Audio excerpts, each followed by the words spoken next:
Syrian government forces, supported by Russian airstrikes and Iranian-backed militias, regained control of Aleppo this week.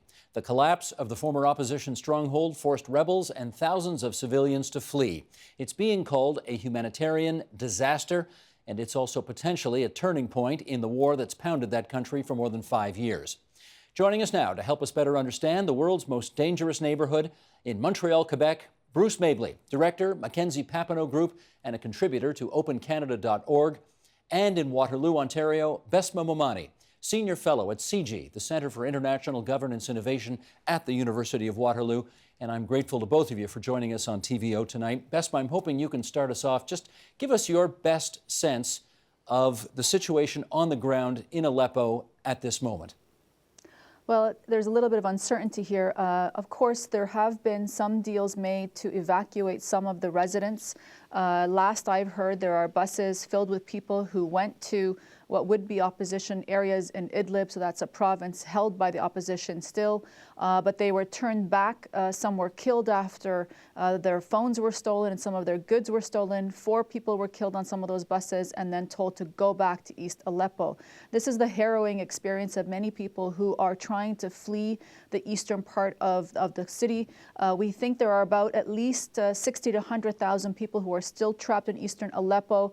On the high side, we had numbers of 5,000 fighters. So the vast majority here are civilians, women and children, and many who are afraid of crossing over to the western side of Aleppo and to be taken by the security forces for, I think, what would have been a very terrible fate that they would face.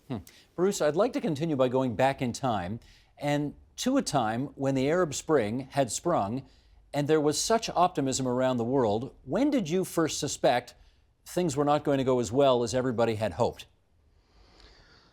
I was getting reports about 2 or 3 months into the Pacific demonstrations.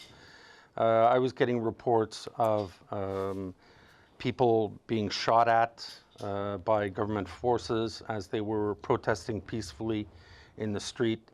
And it became clear that the Syrian regime was not going to tolerate the Arab Spring in its streets.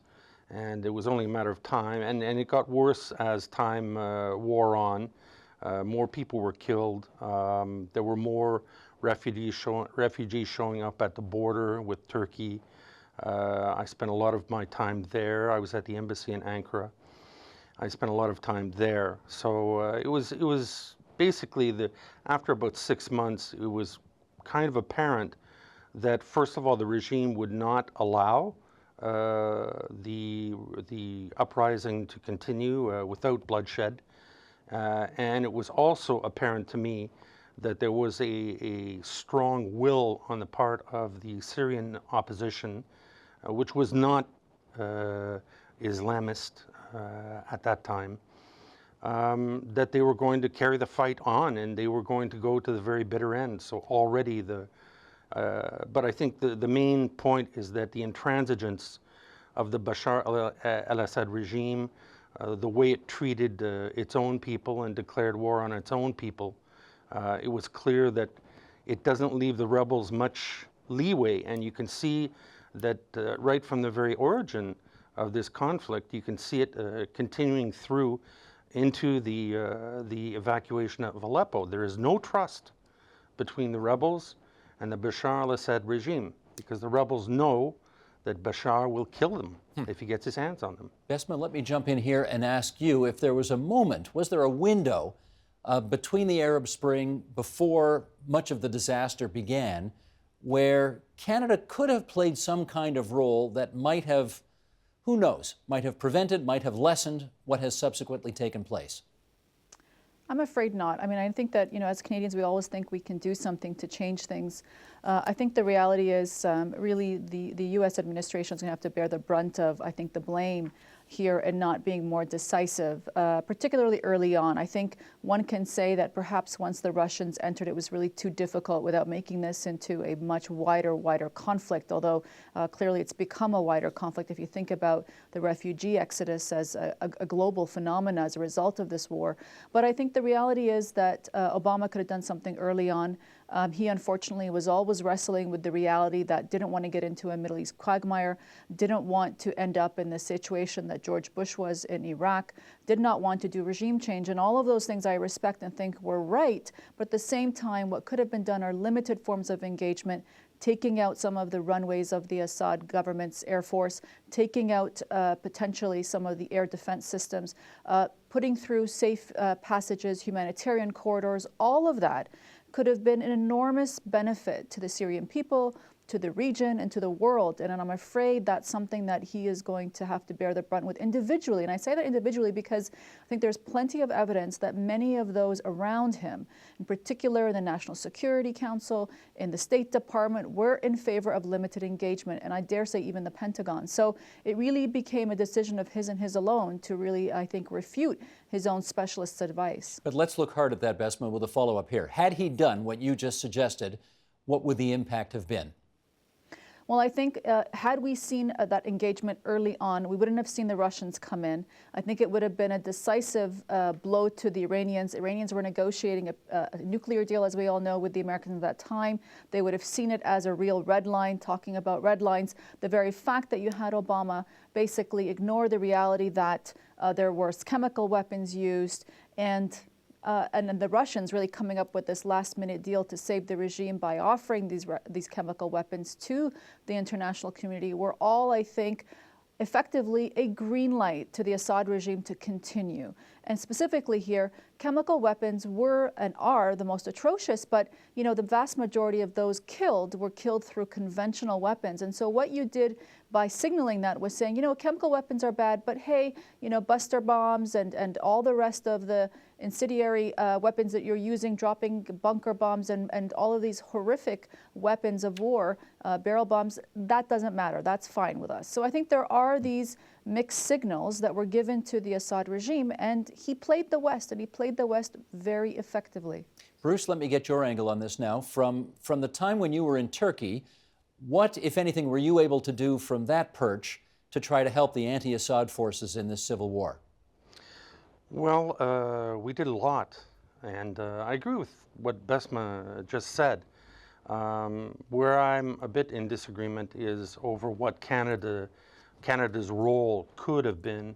And in fact, the first 18 months to 2 years, we showcased the Syrian National Congress for the first time on Canadian soil in the embassy to the diplomatic community in Ankara.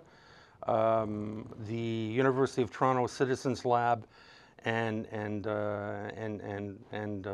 myself, we worked together to smuggle in spyware, anti-spyware to the young Syrian dissidents who were trying to organize and who were being triangulated by Iranian trackers and Bashar's henchmen.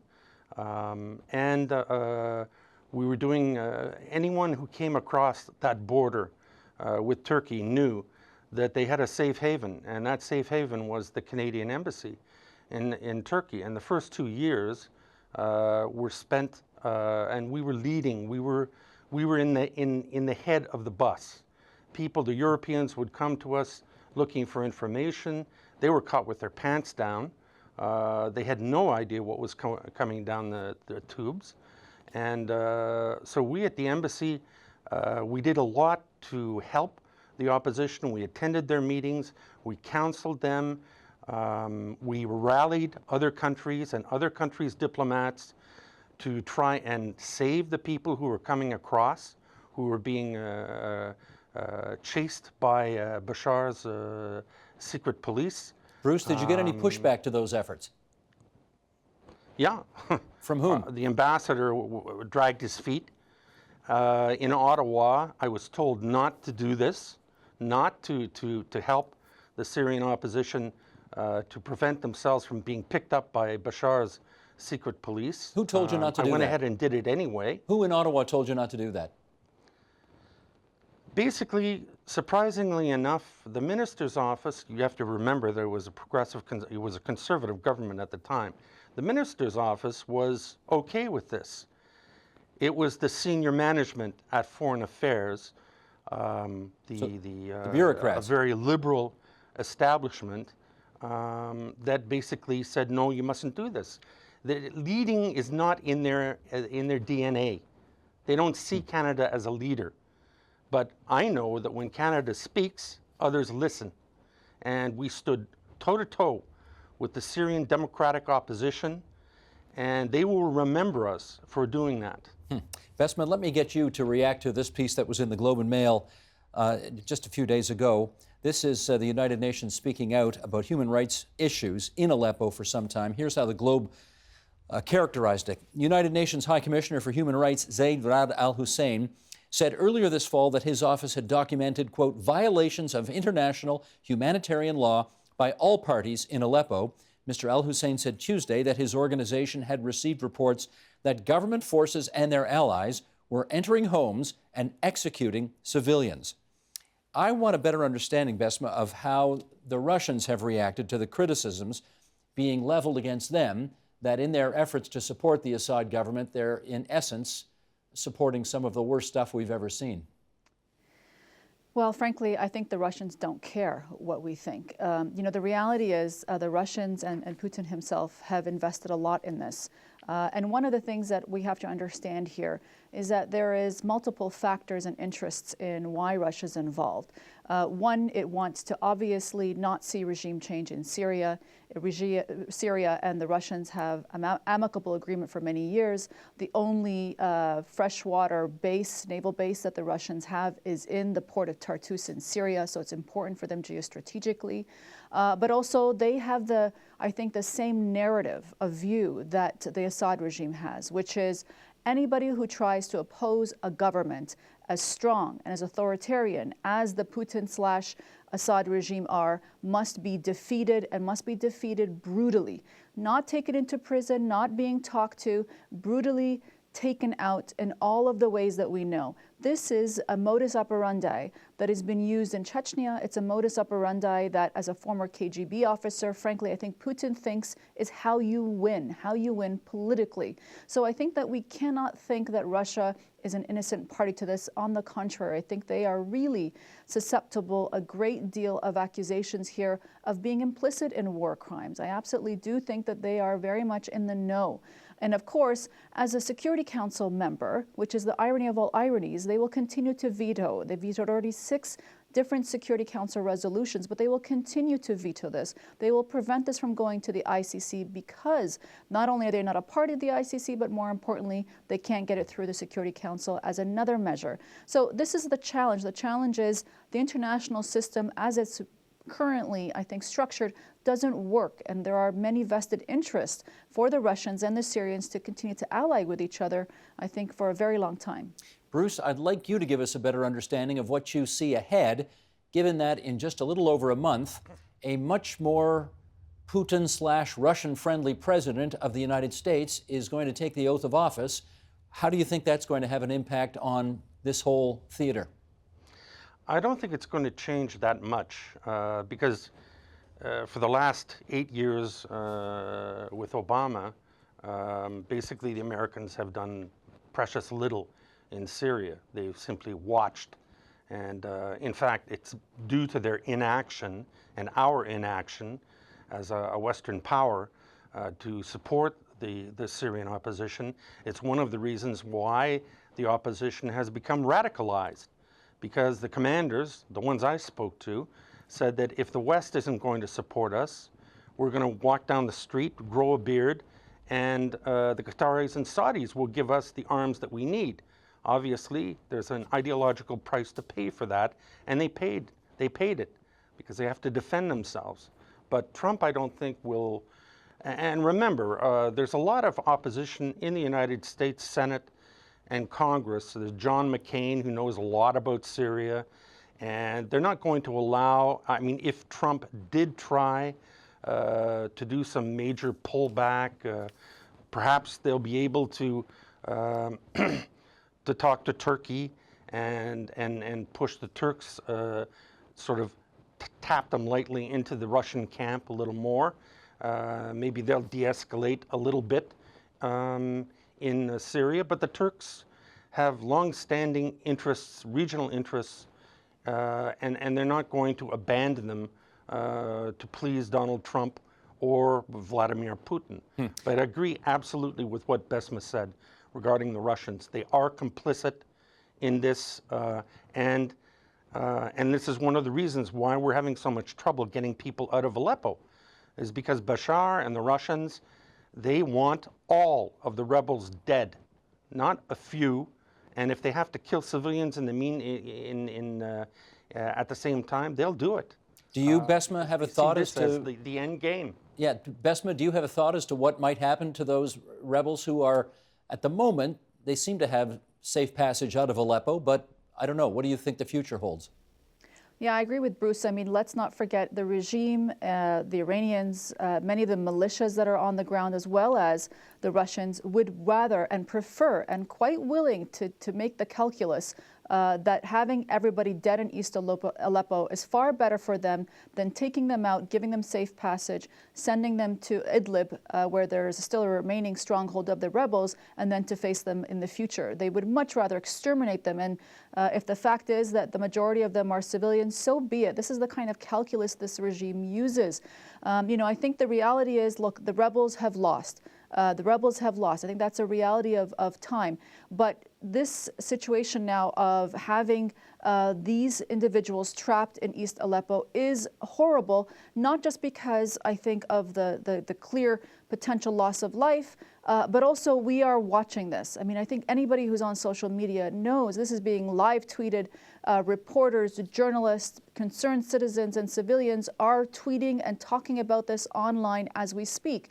And so we cannot say we didn't know. It is not like past, I think, atrocities, which sadly for too often we could have argued that we didn't know. This one, we really do know what's going on. And so that's what makes this, I think, us, at least in the West, more morally complicit into the failure of really helping the civilians. Let me pick up on that angle of the role of social media in this whole conflict. And to that end, I'm going to ask our director, Sheldon Osmond, to play the following clip. Sheldon, if you would. To everyone who can hear me, we are here exposed to a genocide in the besieged city of Aleppo. This may be my last video. More than 50,000 of civilians who rebelled against the dictator al-Assad are threatened with field executions or dying under bombing. According to activists, more than 180 people have been field executed in the areas that regime have recently took control on by Assad gangs and the militias that support them. The civilians are stuck in a very small area that doesn't exceed 2 square kilometers, with no safe zone, no life. Every bomb is a new massacre. Save Aleppo, save humanity. Now, having said that, you will also find the following on Russian and English language website rt.com. The following: social media coming out of Aleppo has gone into overdrive. Well-articulated video pleas alleging near death snaked their way into the mainstream. There's just one issue. These aren't just any civilians, but activists and filmmakers who've made public commitments to the rebel cause to their thousands of followers on Twitter and elsewhere. Bruce, we have been following, I know many of us, the case of this 7-year-old girl named Bena al-Abed, whose thoughts are being tweeted around the world quite frequently. Can you tell us what you think the impact of all of the social media efforts have been? Well, I mean, it's drawn attention to the humanitarian fiasco in Aleppo. I don't really. I think there are other there are other debates to be had, rather than accusing people of overdrive by sending videos and things like that outside of Aleppo. I can tell you that when I remember one video that came out of Aleppo, and it was someone who may be dead now, I'm not sure, but he said one thing, and I think it typifies the Syrian conflict. He said, "At least I was able to be free for a few years." The Syrian conflict is all about freedom. The Syrians want to be free. They want to be free from the dictator. They want to be free to walk the streets. They want to be free to send their children.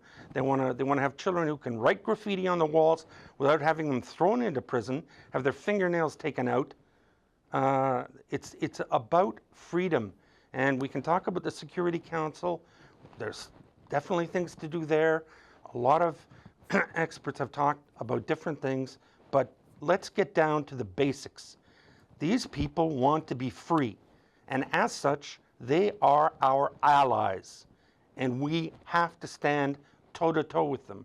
That was what I did for 18 months or 2 years, and I found it to be the right decision. Okay, I want to pursue that more in just a second, but first, Besma, I want you to react to the allegation that some of what we've seen on social media, particularly in the last several months, veers towards propaganda as opposed to accurate reportage of what's actually going on. What's your take on that? Look, there's always going to be propaganda in war. That's a reality. I think some of these activists, I think many of them are activists, and you would be if you were under this bombardment 24/7, if you were under attack. And they've gotten good. They've gotten sophisticated, gotten better at being able to get their message out. They know what they're doing now because they've been living this. They've been living this for 5 years. I think this is a reality. But make no mistake, the biggest propaganda machine out there in this war is RT itself. You know, and this is what's so scary about RT is that, you know, it has 20% of the news that's what I think is fake news. It's a concept we all know well. And then 80% that is real. And so unfortunately, pushing those two together, it's become a very potent force. Sadly, when I go to a hotel room in parts of Washington, D.C., in Europe, it's on television. The reality is it's out there to deceive people, and it's using very awful, I think, not just analysis, really poor analysis, but more importantly, really coming out of the mouth of Putin and the inner circle of the regime to try and, I think, move attention away from what's happening and what they're doing quite directly, not just, of course, in Syria, but in eastern Ukraine, what they did in Crimea, what they're doing in Georgia. I mean, this is a country that is using the international airwaves to basically justify its very skewed and unfortunate foreign policy. We've got just a couple of minutes left here, and I'd like to finish off on this. I've received a number of emails over the last several days as the Aleppo story has gone back onto the front pages from, you know, given the time of year we're at, they've been from Christians who have been asking themselves, how can we sit by as good Christians and allow the slaughter of these innocent souls? And frankly, I don't know what to respond to the people who give those emails, so I'm going to ask each of you to give a response. Bruce, what is it that anybody can do with this thing happening half a world away? Well, I think there are two things I would say. Number one, you can ask your Canadian government and your foreign affairs minister to actually get a policy on Syria. And a policy on Syria is not just accepting Syrian refugees. That's part of it.